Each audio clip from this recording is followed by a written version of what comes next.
I keep praying.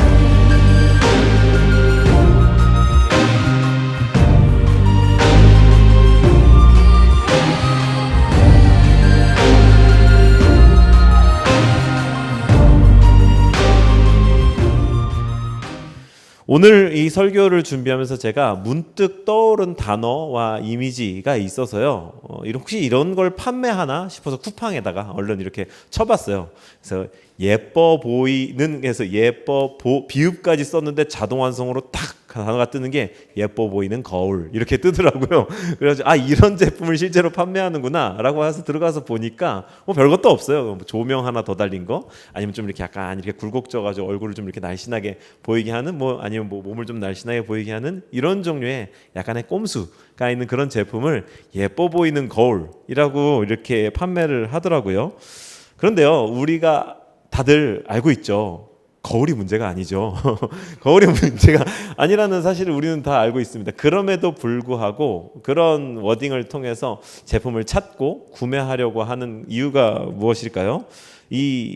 우리 인간은 좀 더 예뻐 보이고 싶어하는 그런 성품을 가지고 있기 때문에 거울은 있는 그대로의 것을 비춰준다는 사실을 알면서도 이 거울이 왜곡해 주길 바라는 마음으로 이러한 예뻐 보이는 거울 같은 것을 쇼핑하지 않나? 이렇게 짧게 생각을 해 보았습니다. 그러니 이런 본래의 모습보다 더 예뻐 보이게 해줄게 라고 하는 이런 당연한 거짓말에 기분 좋게 속으면서 쇼핑을 하는 것 같습니다.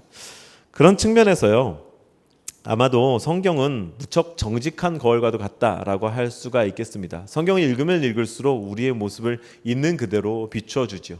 방금 말씀드린 예뻐 보이는 거울처럼 조금 기분 좋게 왜곡해서 보여주면 참 좋으련만 그러지 않고 우리의 모습을 있는 그대로 가감없이 정직하게 비춰준다. 그렇기 때문에 우리는 성경을 읽을 때 때로 불편하고 거북하며 피하고 싶고 불쾌하기까지 합니다.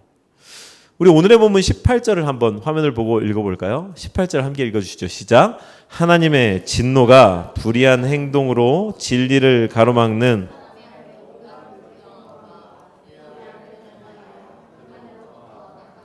첫 문장에서부터 진노라고 하는 좀 불쾌한 그런 단어가, 어두운 단어가 등장을 하죠.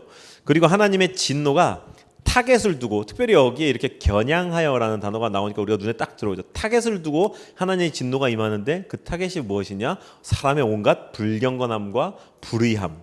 불경건함과 불의함이 하나님과 부대낀다라는 겁니다. 그렇다면 이게 뭘까요? 사랑받는 복음주의 설교자였던 팀 켈러 목사님이 자신의 책을 통해서 이렇게 말했습니다. 경건하지 않음, 그러니까 불경건함이죠. 경건하지 않음은 하나님의 권한을 무시하는 것으로 하나님과의 수직적 관계를 파괴한다.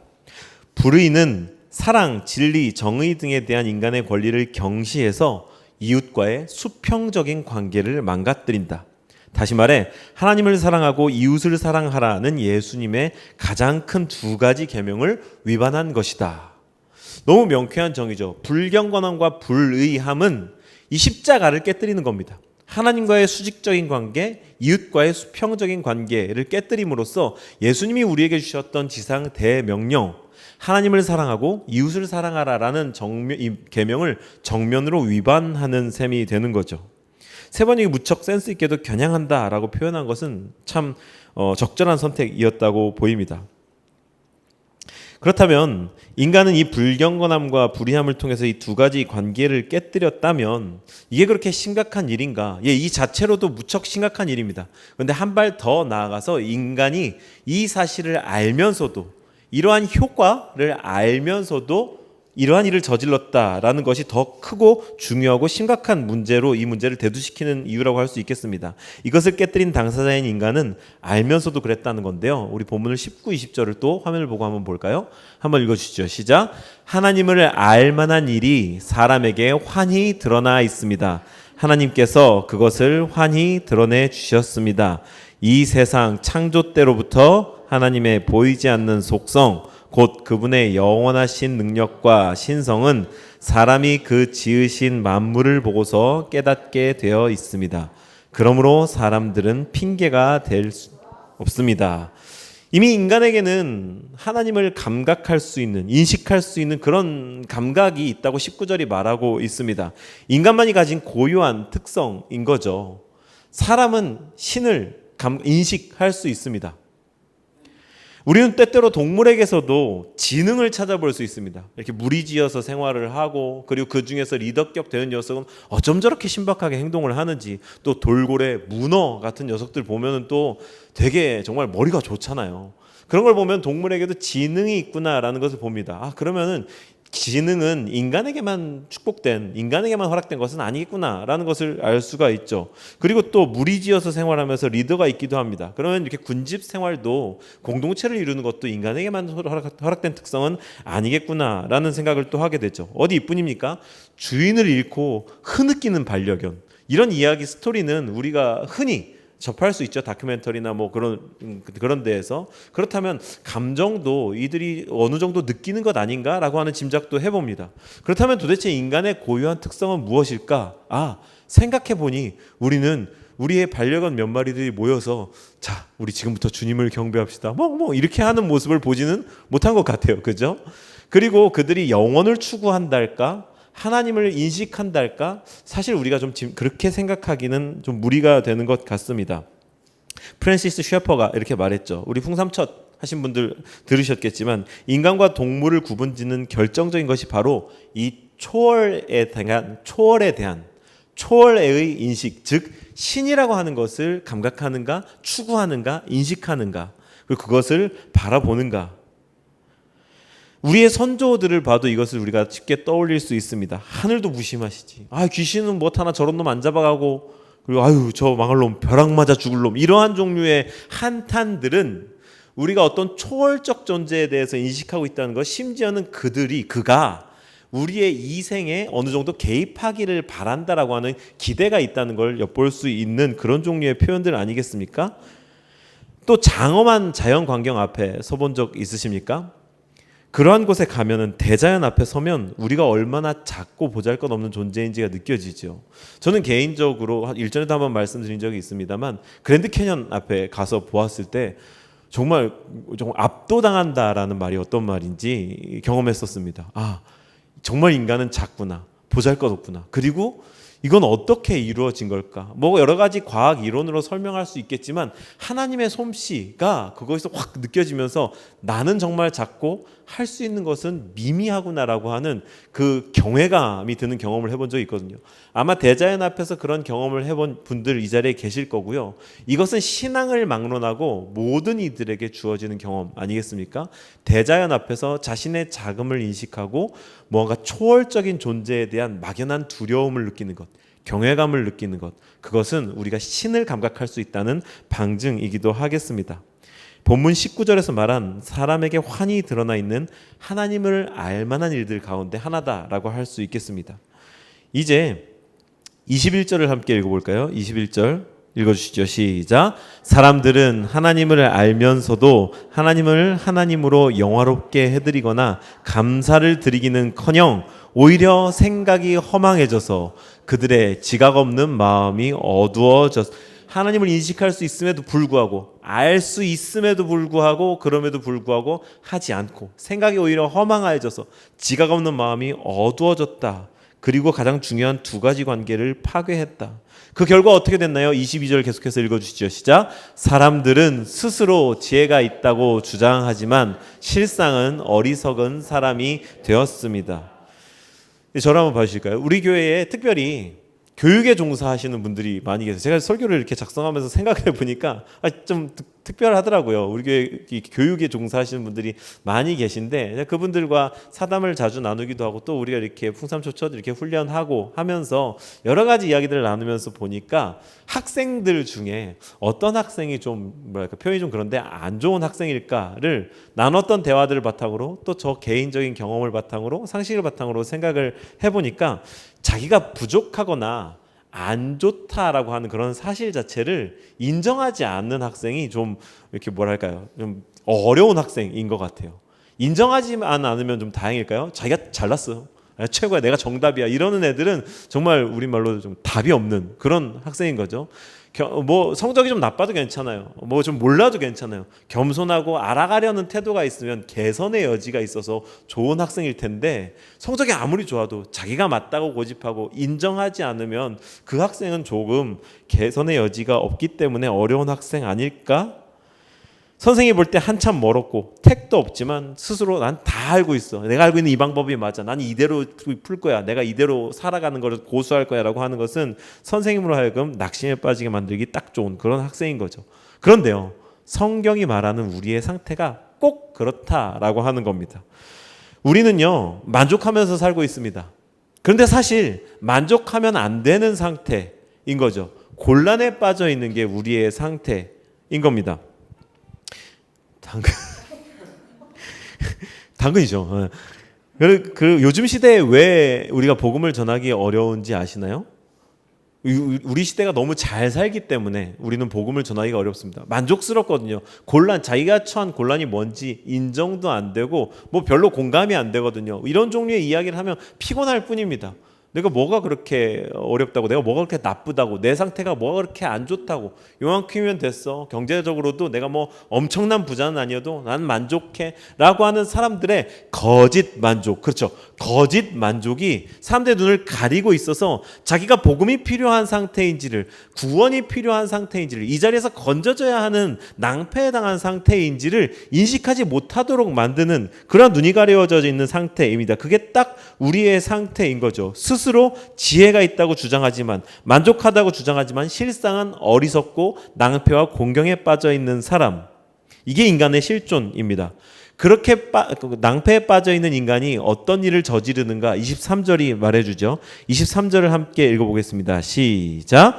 그들은 썩지 않는 하나님의 영광을 썩어 없어질 사람이나 새나 네 발 짐승이나 기어다니는 동물의 형상으로, 약간 인간만의 고유한 특성, 하나님을 인식할 수 있는 영광스러운 능력이 있다고 말씀을 드렸는데요. 이 영광스러운 능력을 가지고서 눈길을 다른 데로 돌리기 시작한 겁니다.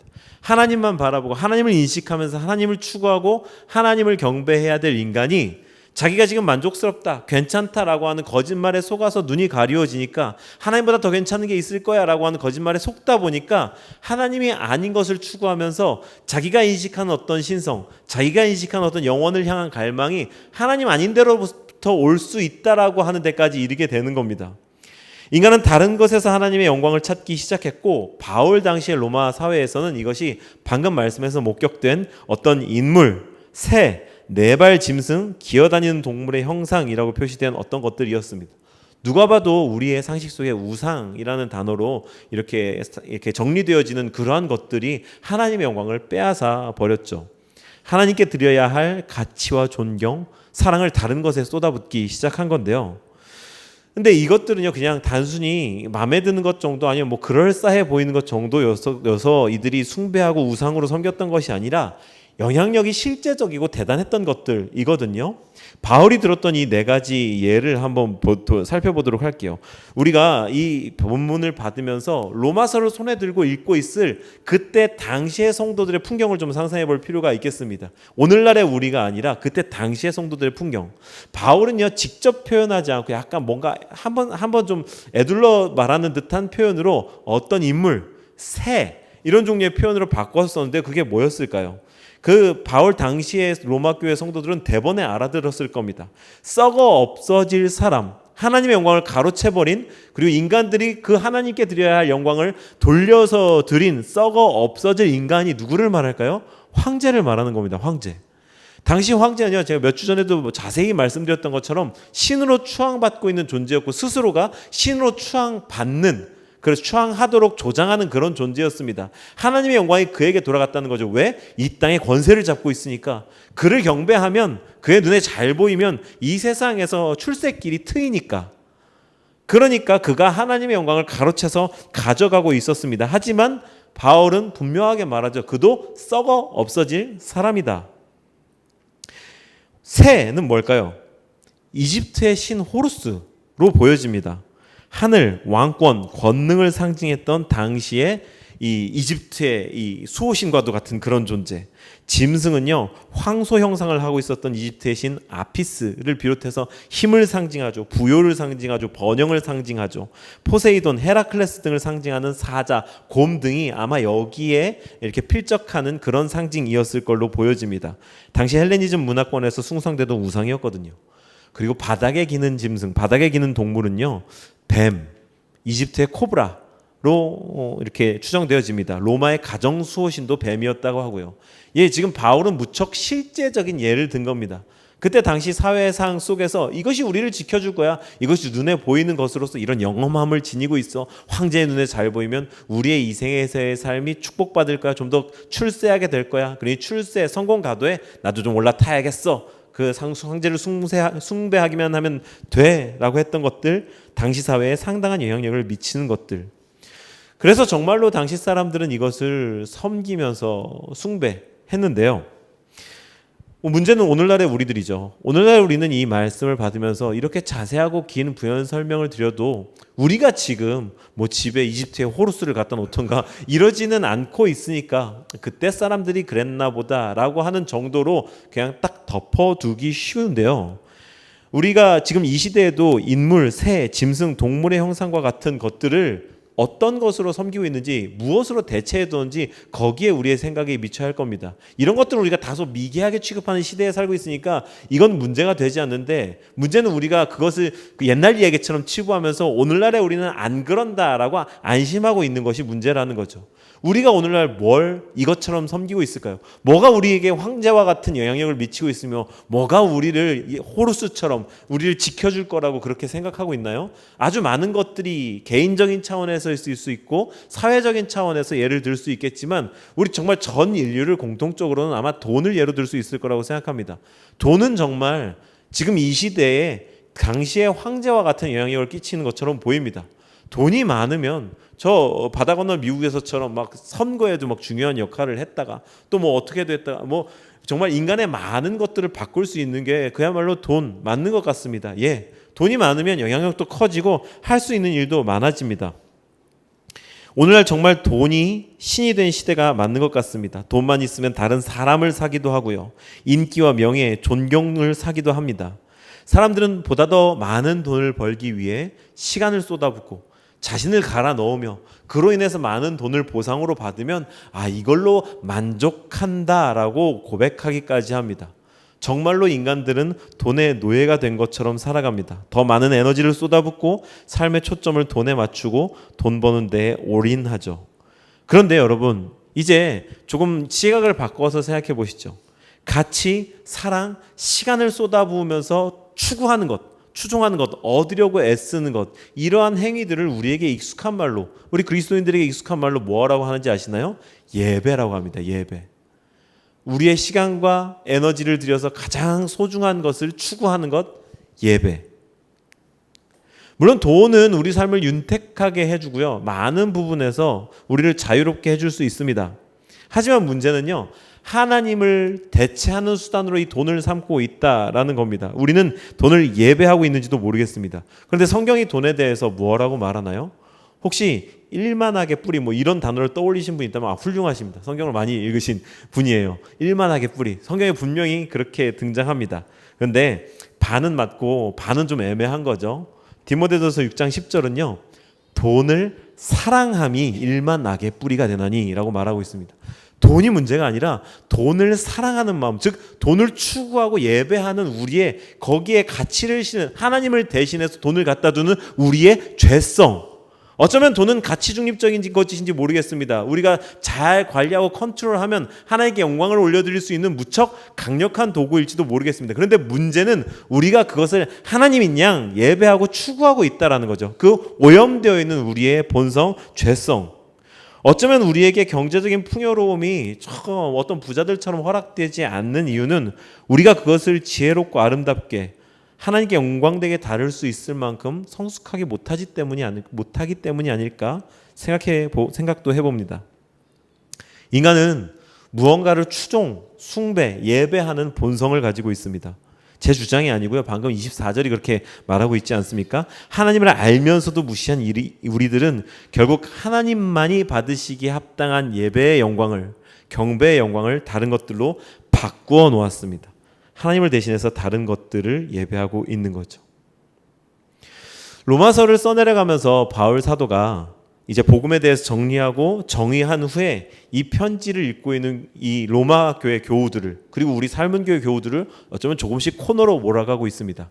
우리가 정말 생각보다는 사실 훨씬 더 심각한 상태라는 것을 드러내 보여주려고 막 실제적인 예를 들고 있어요. 로마 교회 성도들에게는 좀 더 일찍 와닿았겠지만 우리에게는 이제서야 조금 와닿는 그런 스테이지가 된 것 같습니다.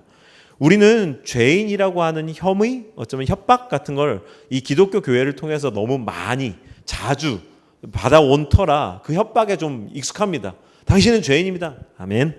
당신은 죄를 지었습니다. 아멘.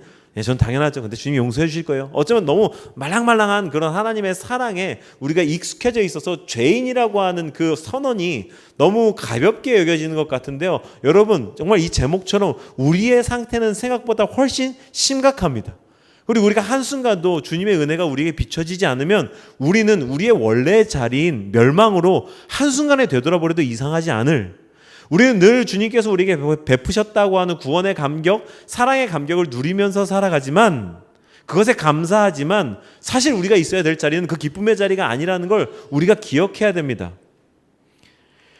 제가 상상한 바울 사도의 외침, 생각보다 훨씬 심각합니다라고 하는 그 외침처럼 우리의 상태는 훨씬 더 심각합니다.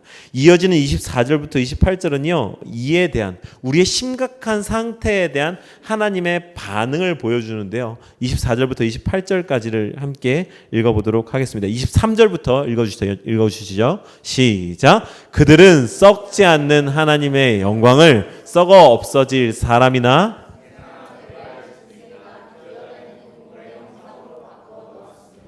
그러므로 하나님께서는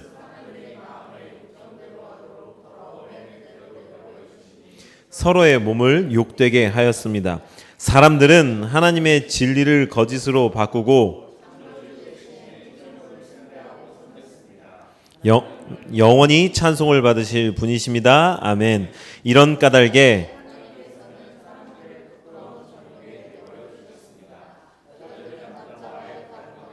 바르지 못한 관계로 바꾸고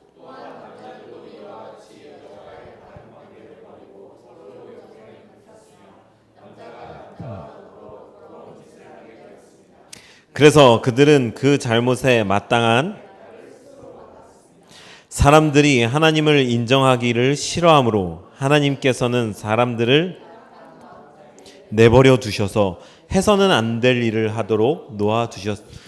보셨나요? 제가 하이라이트를 해드린 부분, 파란색으로 표시했었던 바꾸다라고 하는 표현이 3번, 그리고 빨간색으로 표시했던 내버려 두셨다라고 하는 표현이 3번이나 반복됩니다. 하나님을 무시한 탓에 본래의 질서를 뒤집어 엎어버린, 자기들의 임의대로 바꾼 것을 하나님께서 내버려 두셨다라는 겁니다. 이게 놀라운 거죠.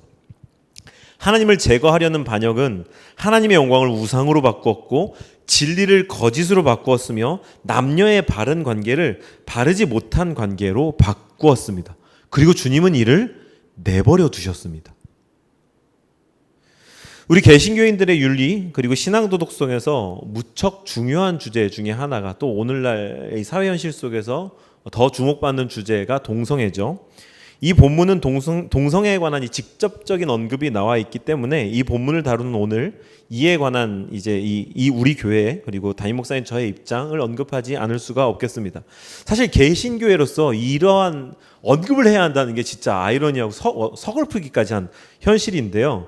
당연하게도 개신교회로서 우리 교회 그리고 목회자인 저는 동성애는 하나님 앞에 돌이키고 회개해야 할 죄라는 것을 분명하게 선언합니다. 성경의 가치는요, 한 명의 남자 그리고 한 명의 여자가 이루는 가정을 지지하고 있으며 이것은 하나님의 뜻이고 무척 소중한 것입니다. 이것만을 통해서 하나님이 인정하시는 가정이 이루어지는 거죠. 무엇과도 바꿀 수 없는 겁니다.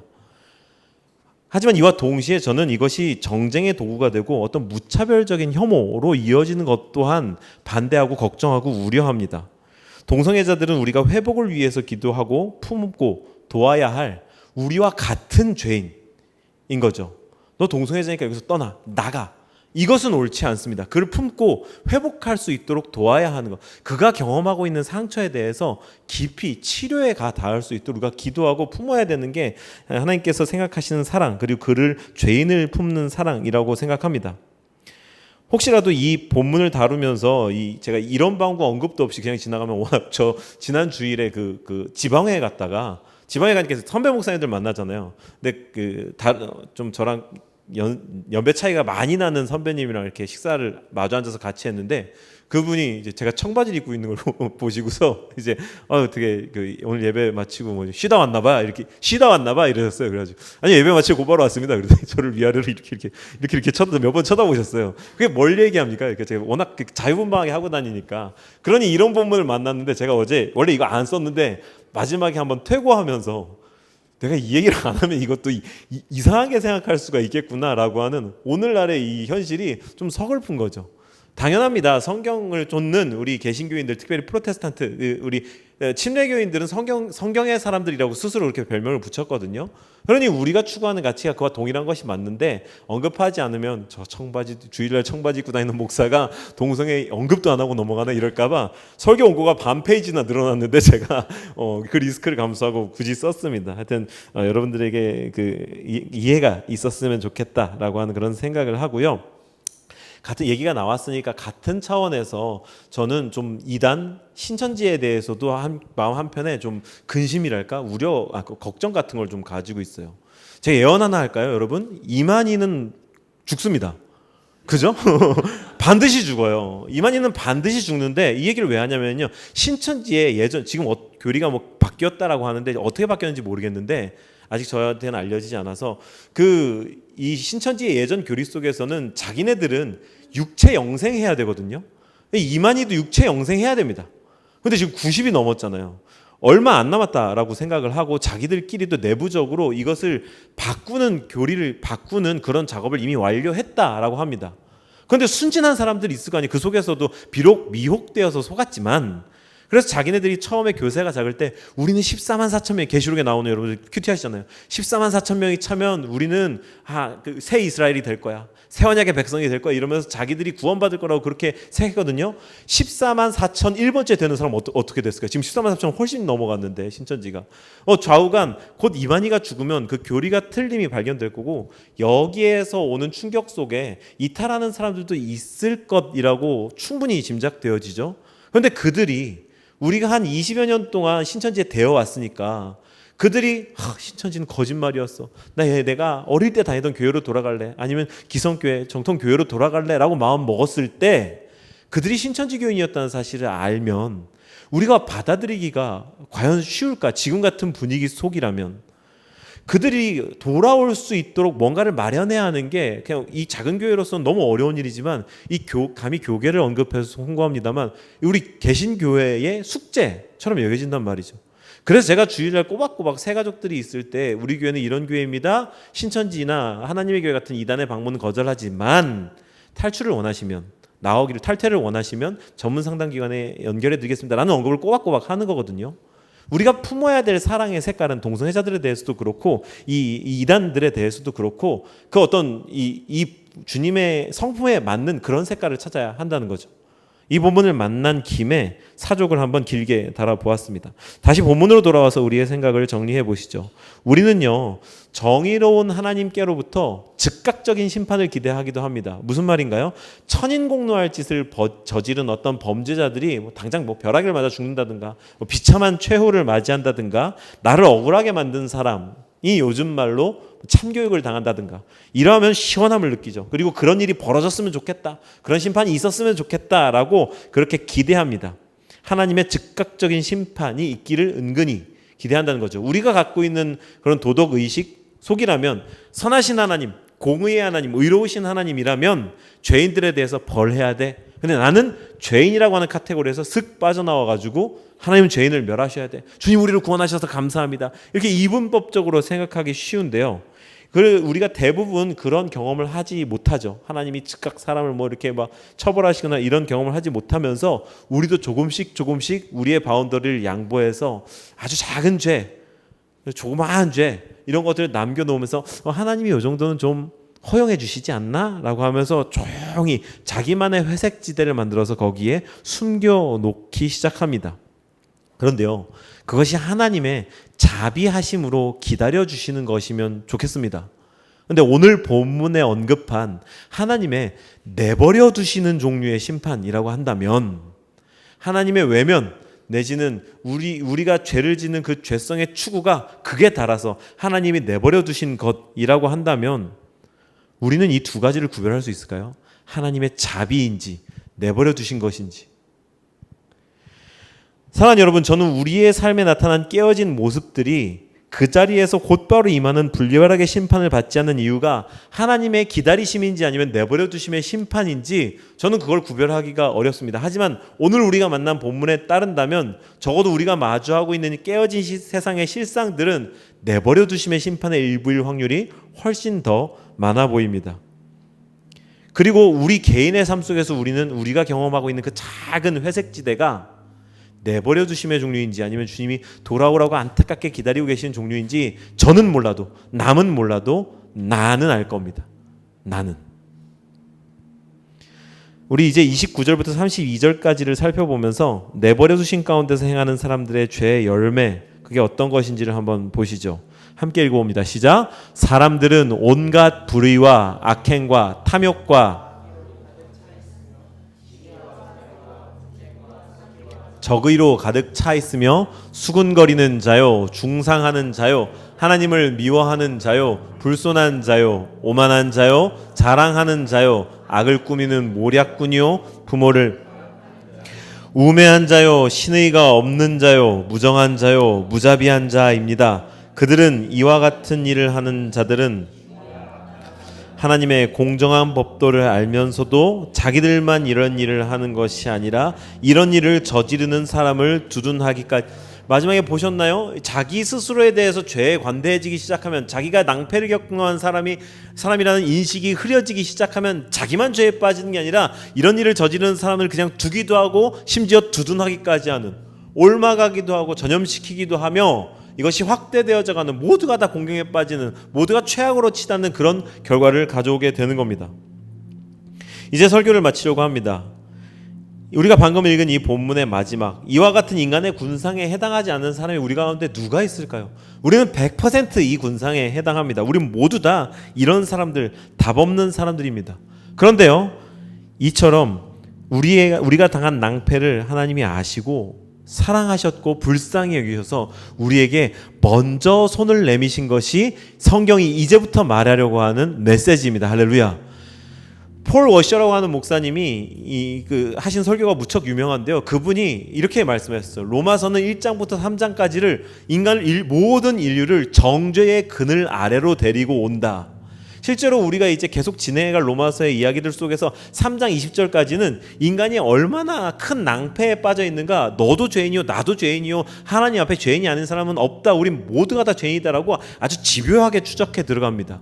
우리가 어떤 죄인인지 어떤 낭패에 빠져 있는 사람인지를 아는 것, 직면하는 것은요 회복의 첫걸음입니다. 할렐루야. 우리가 어떤 상태인지를 아는 게 그래서 중요한 겁니다. 저는 오늘 이 본문의 말씀을 통해 전해드리는 설교로, 그리고 제목으로 여러분들의 주일 아침 상쾌한 기분을 망치고 싶은 의도는 없었습니다.